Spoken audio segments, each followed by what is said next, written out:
তো guys good morning. আর আজকে কিন্তু মর্নিংটা খুবই সুন্দর, কারণ এই প্রথম একদম ঘুমের থেকে উঠেই এত সুন্দর একটা ওয়েদার পাইলাম, এরকম একটা রোদ। তো স্পটটা আমাদের সেই সেম দুলুয়া। তো এই স্পটগুলো এর আগেও মাছ ধরছিলাম আমি। তো ওইখান থেকে সামনের দিকে যাব আস্তে আস্তে মাছ ধরতে। দেখতে এখন পুরো ভিডিওটা।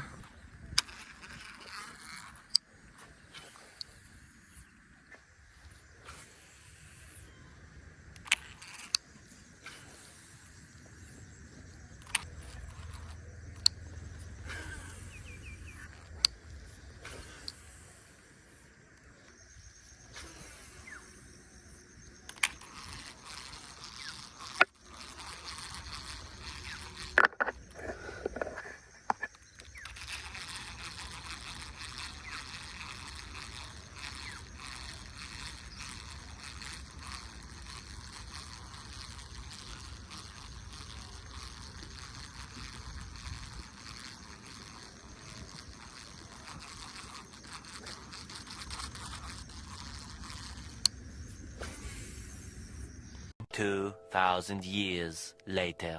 তো গাইস এখানে আমরা অনেকক্ষণই ট্রাই করলাম, প্রায় 1 ঘন্টা ধরে ট্রাই করলাম। 1 ঘন্টা ধরে কাস্টিং চালালাম একদম ওই মাথা থেকে এই পর্যন্ত। আর বড় ঝিলটায় তো আমরা যাইনি, কারণ ওটা জল একদম পরিষ্কার। বড় জায়গাটা একদমই জল পরিষ্কার, তো ওখানে গিয়ে সেরকম একটা কাজও হবে না।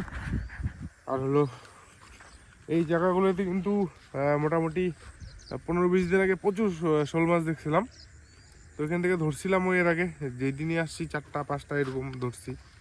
কিন্তু ধরার পরেও কিন্তু প্রচুর মাছ এরকম ছিল, অ্যাটাক করার পরেও সেই মাছটা আমরা উঠাইতে পারিনি বা খোট মিস হয়েছিল। তো এইখানে আসলে মেন ব্যাপারটা হচ্ছে এই জায়গাটায় কিছু লোকজন আছে যারা হচ্ছে ইলেকট্রিক শর্ট দিয়ে মাছ মারে। তো সেই ইলেকট্রিক শকের কারণে কিন্তু শুধু শোল মাছ না, বাকি যে ছোট মাছগুলো আছে সেগুলো একদম পুরোই মরে যায়। তো বলবো ভাই, একটু ইলেকট্রিক শর্ট একটু দেওয়া বন্ধ করেন।